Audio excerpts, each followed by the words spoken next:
चलिए शुरुआत करते हैं मार्केट ओवरव्यू के साथ। तो हम देख सकते हैं कि निफ्टी 50 में 0.56% की गिरावट थी और निफ्टी बैंक में 0.64% की गिरावट देखी गई और निफ्टी मिड कैप में भी 0.4% की गिरावट देखी गई। इसके अलावा स्मॉल कैप में 1.15%, माइक्रो कैप में 2.14% की तेज़ी देखी गई।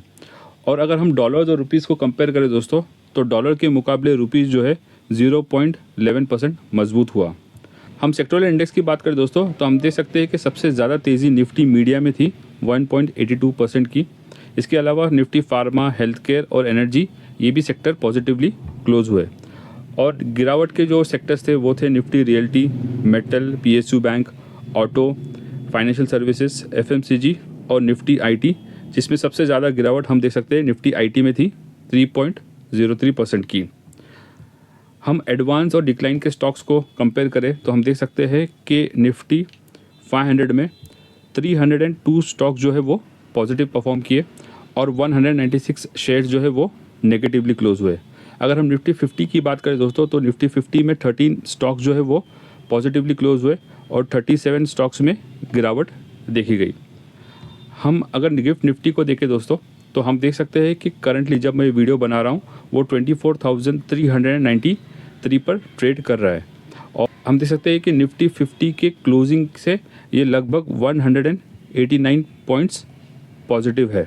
एफआईआईज और डीआईएस का एक्शन देखें दोस्तों, तो हम देख सकते हैं कि एफआईआईज ने 5,813 करोड़ की नेट बिकवाली की है और डीआईएस ने 3,514 करोड़ की नेट में खरीदारी की है।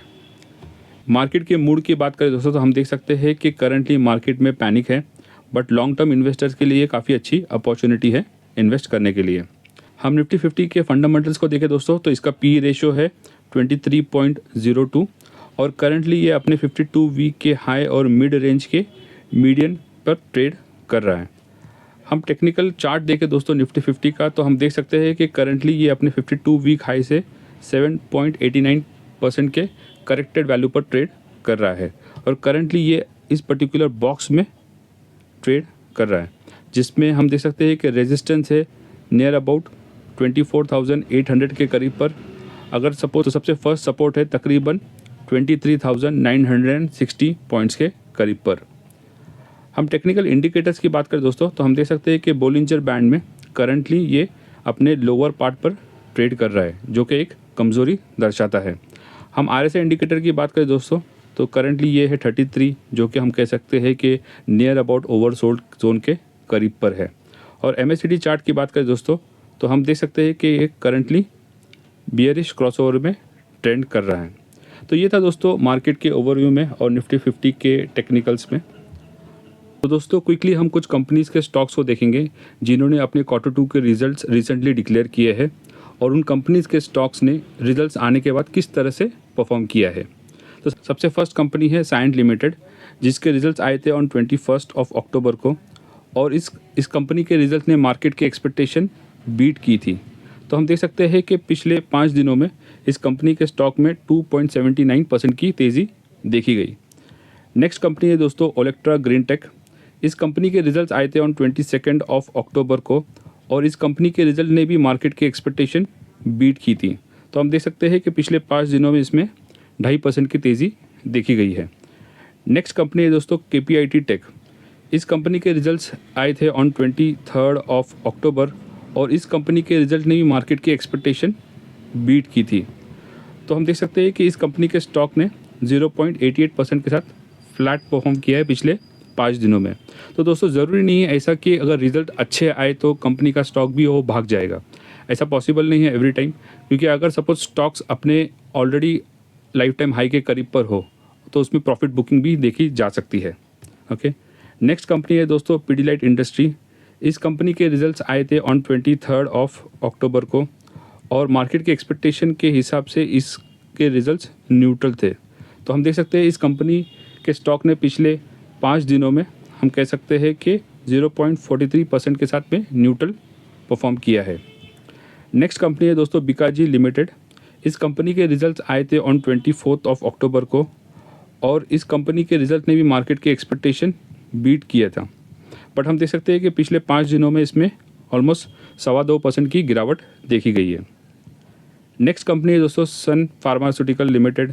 इस कंपनी के रिजल्ट्स आए थे ऑन 28 अक्टूबर को और हम देख सकते हैं कि उस वक्त पर ये 1863 रुपीज़ के प्राइस पर ट्रेड कर रहा था और इसके रिज़ल्ट ने मार्केट के एक्सपेक्टेशन के हिसाब से हम देखें तो न्यूट्रल रिज़ल्ट था। तो हम देख सकते हैं कि इस स्टॉक ने 0.29% के साथ में फ्लैट परफॉर्म किया है इन लास्ट 5 डेज़। तो नेक्स्ट कंपनी है दोस्तों पॉली मेडिक्योर लिमिटेड।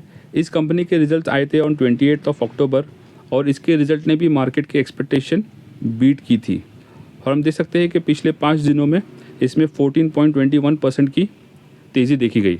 तो दोस्तों हम ये जो सारे कंपनी डिस्कस कर रहे हैं इन सारे कंपनीज़ के Q2 के रिजल्ट्स हमने डिटेल में स्टडी किए हैं। मैं उसके लिंक्स डिस्क्रिप्शन में ऐड कर दूंगा। अगर आप चाहते हो कि इसको डिटेल में देखें तो आप उस लिंक पर जाकर वीडियोस देख सकते हैं। नेक्स्ट कंपनी है दोस्तों RailTel corporation of India limited.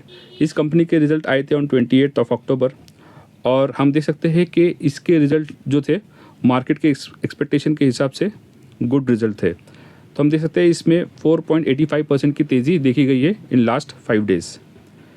Next company है दोस्तों APL अपोलो ट्यूब्स।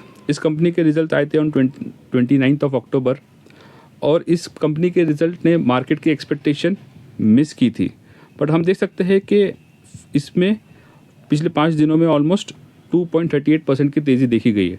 तो दोस्तों ज़रूरी नहीं है कि रिज़ल्ट कमज़ोर आए तो शेयर जो है वो गिर जाएगा। तो अगर suppose share already corrected price पर हो तो उसमें बाइंग भी देखी जा सकती है। ओके, नेक्स्ट कंपनी है दोस्तों रेडिंगटन लिमिटेड।